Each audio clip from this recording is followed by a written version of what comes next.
Assalamualaikum warahmatullahi wabarakatuh.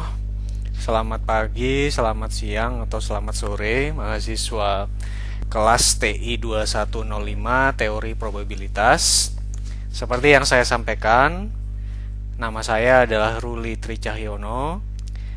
Di sini dalam mengajar probabilitas, kami dari kelompok keahlian Sistem Industri dan Teknoekonomi atau KKSIT akan melakukan tim teaching. Ada beberapa orang, yaitu Pak Suprayogi, saya sendiri Ruli Tricahyono, Ibu Veterina Nosadila Riaventin, kemudian Ibu Saskia Puspa Kenaka, dan Bapak Muhammad Arya Zamal. Nah, kami akan menyusun materinya secara bersama-sama, tapi setiap orang secara spesifik mendapatkan tugas mengerjakan materi apa. Dan kebetulan untuk materi pembukaan ini berasal dari Pak Suprayogi. Nah, ini akan saya bawakan. Baik. Di sini kita masuk ke pengantar probabilitas dan statistika. Oke. Statistika secara definisi adalah ilmu yang terkait dengan pengumpulan, penyajian, analisis, dan interpretasi data. Ya. Jadi di era sekarang ini tentu saja Anda pernah mendengar istilah big data. Nah, tetapi perlu kita pahami sebetulnya big data itu posisinya ada di mana. Katakanlah Anda menggunakan Instagram, ya. Saya misalnya melakukan clicking itu, kalau saya melakukan clicking, saya suka dengan topik-topik olahraga, ya. Maka itu semua kan akan direcord atau direkam oleh Instagram, tapi itu baru pada tahap pengumpulan. Nah, bagaimana kemudian dia bisa dianalisis dan diinterpretasikan? Maksudnya bagaimana? Kalau kita membuka feed Instagram, setiap orang itu pasti berbeda satu dengan yang lainnya. Karena tergantung dari dia sukanya mengumpulkan informasi apa di Instagramnya masing-masing.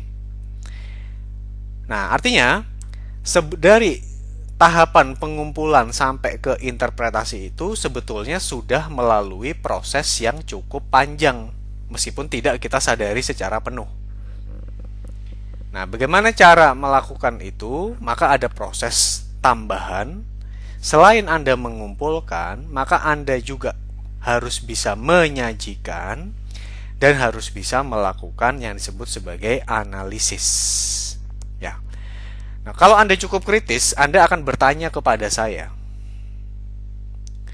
mengapa di zaman sekarang pada saat sudah banyak software yang bermunculan, tetap harus kita belajar dasar-dasar ilmu probabilitas dan statistika. Mengapa tidak semuanya kita serahkan saja kepada software, toh akan selesai juga. Ya. Nah, memang betul, software sudah bisa mengumpulkan data. Software sudah bisa menyajikan data.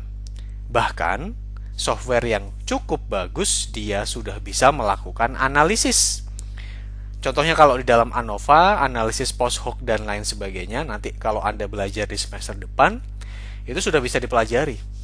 Nah, tetapi yang tidak bisa dilakukan oleh software, dan menurut saya itu adalah sebuah karakter yang unik dari manusia, adalah dalam proses sintesisnya.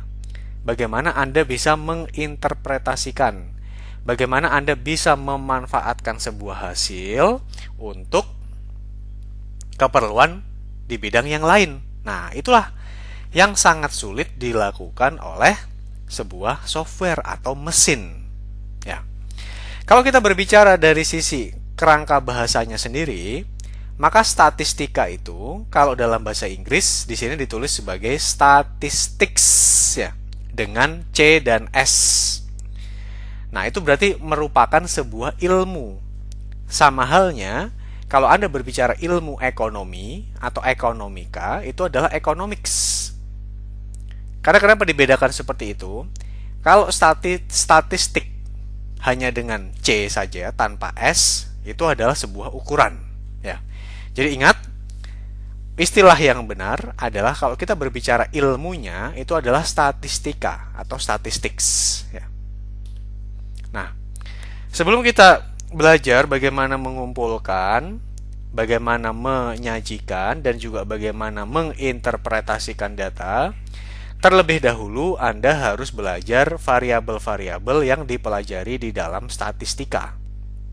Nah, karena kita berbicara data, sebetulnya banyak sekali yang bisa kita kumpulkan. Ya, contohnya bagaimana? Contohnya, kita bertanya misalnya, jenis kelamin Anda itu apa?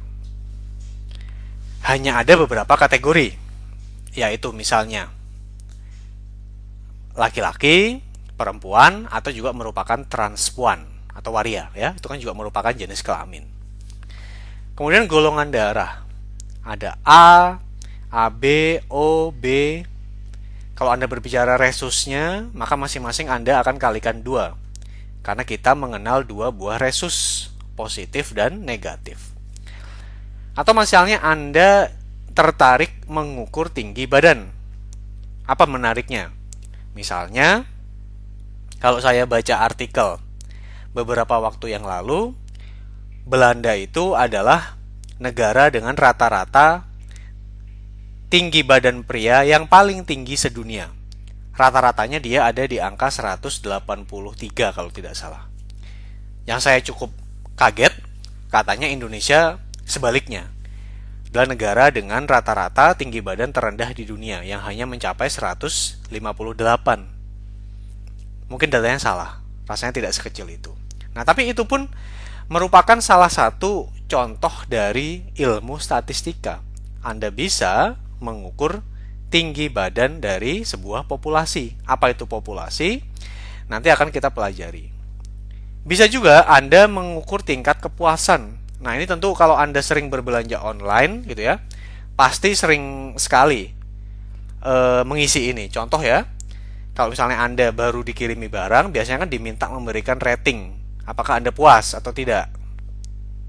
Nah, itu juga merupakan sebuah variabel tingkat kepuasannya itu. Dia bisa berupa kategori, katakanlah dia 4 bintang Anda isikan, 5 bintang Anda isikan, atau bisa juga berupa persentase. Misalnya Anda mengisi persentasenya 0 sampai 100 seberapa puas Anda seberapa puas Anda mendapatkan barang tersebut. Ya, itu adalah caranya. Bisa juga tingkat pendapatan. Contoh, kalau kita berbicara tingkat pendapatan di kota Bandung mungkin berapa? Mungkin rata-ratanya 5 juta atau 6 juta dan seterusnya. Suhu. Nah, ini juga apalagi sekarang ya adanya COVID, Anda sering diukur suhunya berapa pada saat masuk ke sebuah lokasi dan lain sebagainya. Begitu pula umur. Ya. Berapa rata-rata umurnya? Apa sih sebetulnya yang menarik gitu? Contoh kalau kita berbicara masalah umur, ya. Kalau kita berbicara masalah umur, maka mungkin Anda sering mendengarkan bahwa Jepang itu merupakan sebuah negara yang secara demografi penduduknya itu kategori umurnya berada di piramida yang terbalik. Artinya apa? Artinya yang berumur tua itu sangat banyak gitu ya. Berumur tua sangat banyak. Tapi yang berumur muda lebih sedikit. Itu tidak lazim sebetulnya dari sisi natural ya, atau dari sisi naturalnya itu tidak lazim, karena yang lazimnya adalah piramida normal. Dengan piramida normal berarti kalau kita gambarkan di sini, kalau dengan piramida normal maka seharusnya klasifikasi umur itu menjadi seperti ini. Sebentar, saya ganti dulu. Pen. Ya. Maka klasifikasinya menjadi seperti ini. Di mana ini adalah katakanlah umur 0 sampai berapa ya anak-anak? Mungkin 0 sampai 10. Kemudian ini mungkin 10 sampai 25. Kemudian ini mungkin 25 sampai 40, ini 40 sampai 65, dan ini adalah lebih dari 65 tahun. Artinya kalau kita lihat di sini, orang-orang yang usianya produktif itu sebetulnya paling banyak. Ya, dan itu yang terjadi di Indonesia. Makanya dibilang kita mendapatkan bonus demografi dan lain sebagainya. Sebaliknya, kalau kita concern terhadap umur, maka yang tadi saya bilang tentang Jepang itu tepat kebalikannya. Yang di sini itu adalah orang-orang yang usianya lebih dari 65 tahun. Ya. Usianya lebih dari 65 tahun. Nah, apa menariknya memiliki data seperti ini? Dan sini kita tahu bahwa anak-anak itu paling sedikit di Jepang. Kira-kira seperti itulah, meskipun bentuknya tidak persis seperti ini ya. Tentu saja, dari sisi pemerintah, maka ini merupakan data yang sangat penting. Anda bayangkan saja, orang yang berusia lanjut, dia membutuhkan kebutuhan kesehatan yang lebih tinggi daripada kita yang masih berusia muda. Dan Anda bisa membayangkan untuk negara yang standarnya sangat tinggi seperti Jepang, maka apakah itu tidak berarti dia harus memberikan biaya yang sangat banyak, negara ya maksudnya, supaya orang-orang yang di sini bisa mendapatkan apa? Perawatan atau healthcare. Nah, tentu dia, kalau saya menjadi pemerintah Jepang, khususnya terkait dengan Kementerian Kesehatan, ya saya akan pusing. Saya harus bisa menyediakan anggaran untuk orang-orang yang masuk kategori ini. Sebaliknya, orang-orang yang ada di usia produktif yang ada di sini, dan usia produktif ini yang usia produktif ini logikanya yang akan menghasilkan uang, begitu ya. Di usia produktif ini yang akan menghasilkan uang itu yang paling sedikit justru. Nah, itu tentu menjadi sebuah hal yang harus dipikirkan oleh orang-orang di Jepang. Ya. Oke. Berikutnya. Kalau kita punya variabel, selanjutnya kita punya yang disebut sebagai data. Nah, data itu adalah kumpulan nilai pengamatan dari sebuah variabel. Contohnya tadi, kalau kita masuk ke sini, maka ini sudah masuk ke klasifikasinya berupa data. Ya. Itu sudah masuk ke klasifikasi data tersebut. Nah, sekarang data ya, atau kumpulan dari nilai pengamatan suatu variabel itu dalam statistika ada berbagai macam. Dan ini yang tidak boleh Anda lupakan. Ingat ya, ini akan dipakai sampai Anda lulus. Kalau Anda lupakan, wah, keterlaluan sekali. Sudah saya berikan rekamannya yang bisa Anda putar terus-terusan. Yang pertama adalah data yang sifatnya nominal. Yang kedua adalah data yang sifatnya ordinal. Yang ketiga adalah data yang sifatnya interval. Dan yang terakhir adalah data yang sifatnya rasio. Begitu. Ya. Kita bahas satu persatu. Untuk data yang sifatnya nominal, maka dia hanya bersifat kategorikal dan tidak dapat diurutkan. Contohnya bagaimana?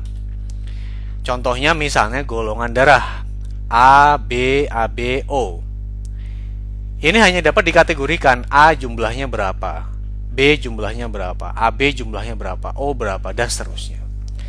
Kalau Anda bertanya kepada saya, loh, bukannya kalau kita tahu nih, misalnya ya, kalau kita tahu misalnya A itu jumlahnya 100 ya, B itu jumlahnya 70, AB 50, dan O 150.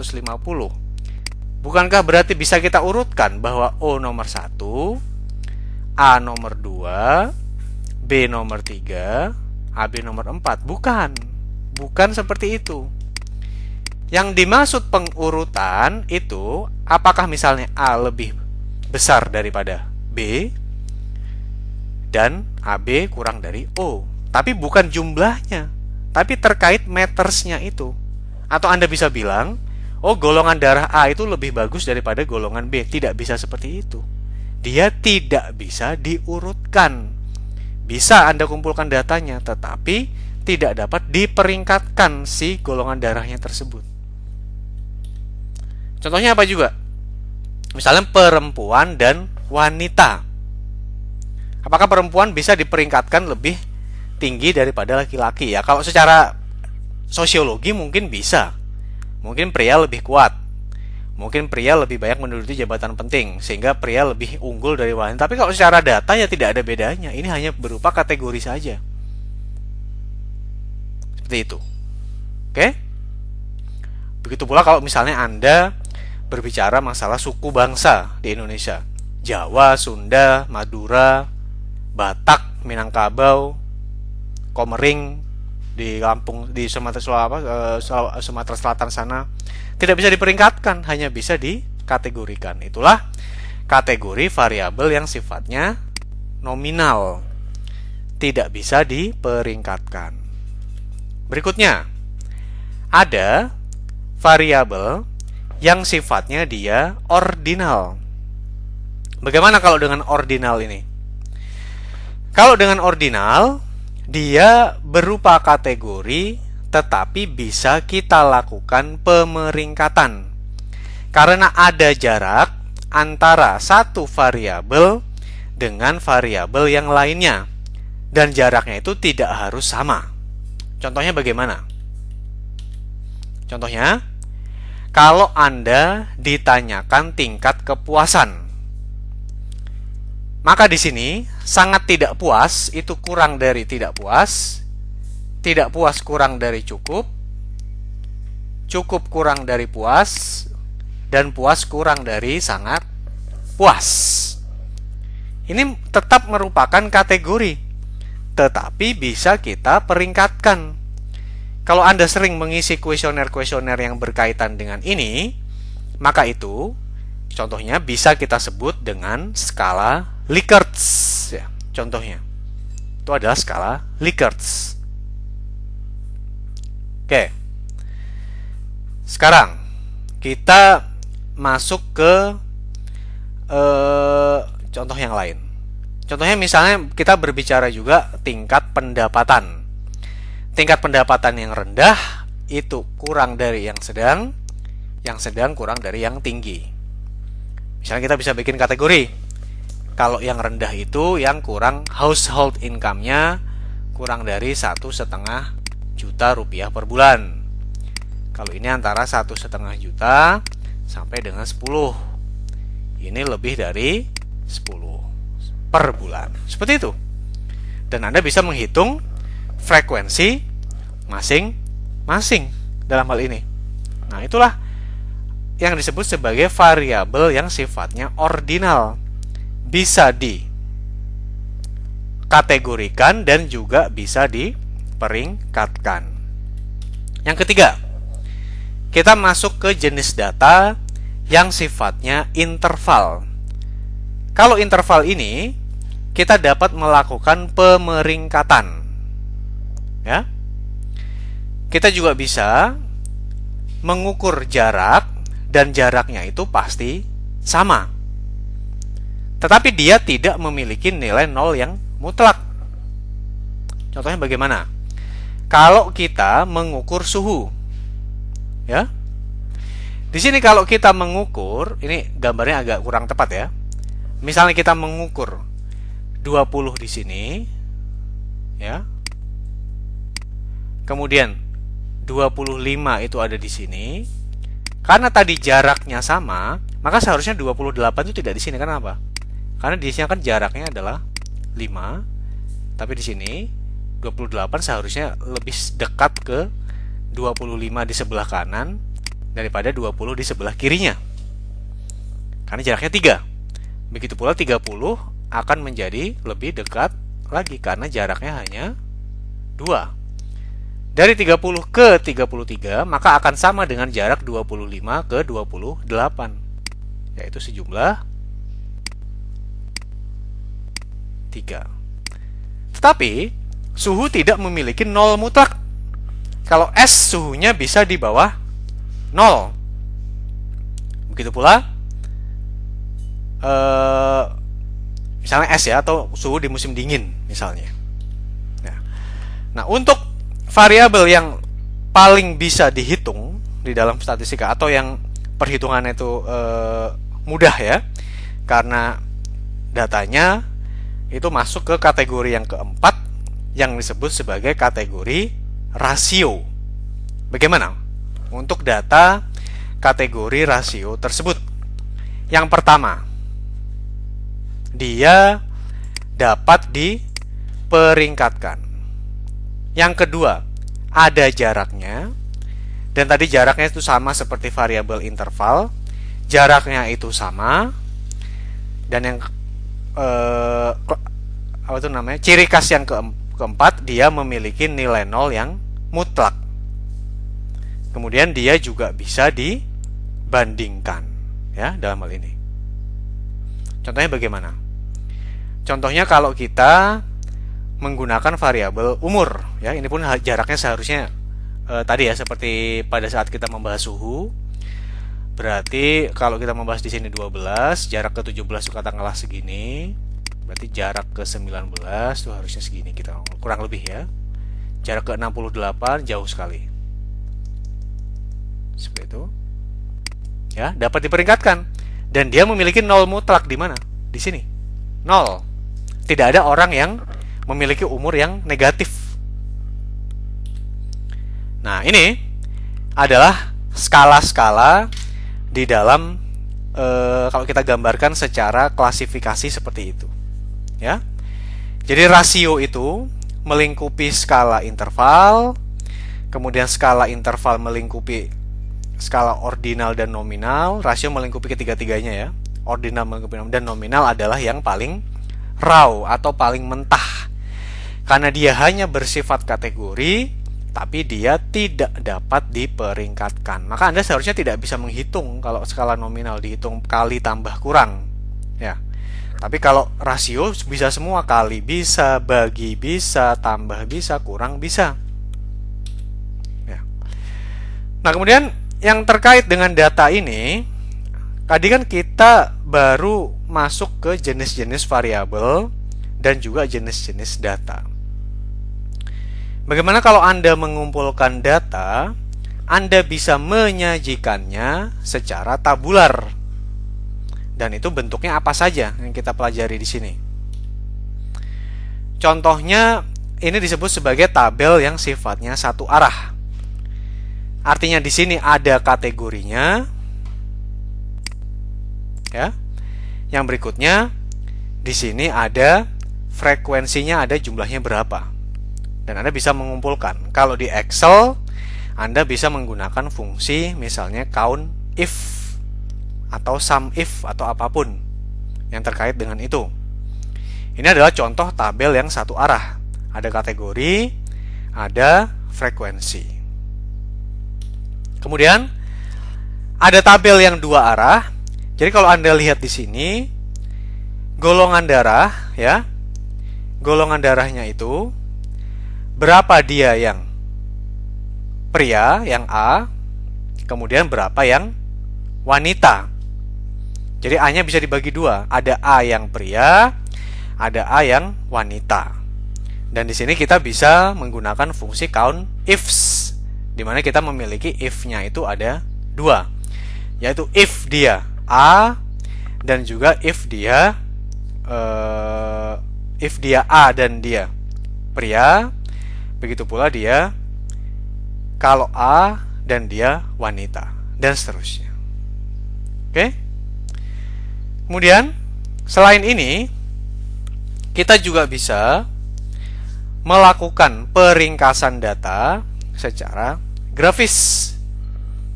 Bagaimana kalau kita mengumpulkan datanya secara grafikal?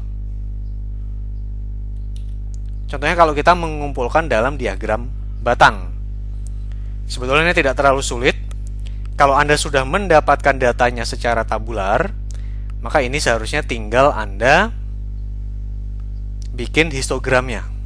Maka Anda bisa hitung, tadi 22, ini 24, ini 16 ya, atau 17, dan di sini ada 36 atau 37.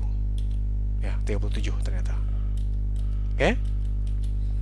Dan ini kita klasifikasikan lagi berdasarkan setiap kelompoknya.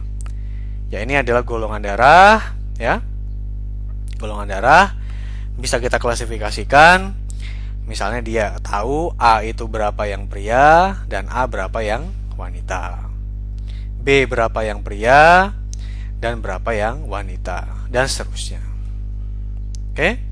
Bisa juga Anda bagi ke dalam proporsi seperti ini. Itu juga boleh-boleh saja, tergantung selera Anda seperti apa.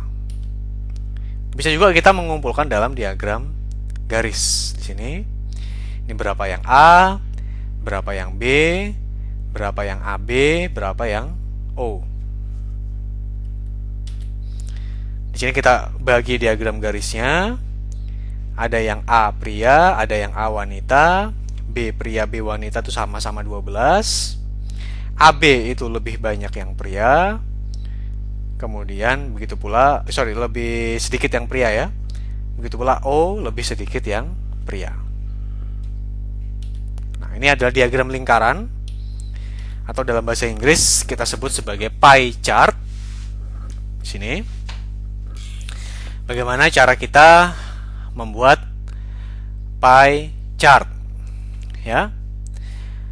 Cara kita membuat pie chartnya juga sama, kita tinggal melakukan klasifikasi dia jumlahnya ada berapa masing-masing. Oke, selanjutnya akan kita bahas di tahap berikutnya.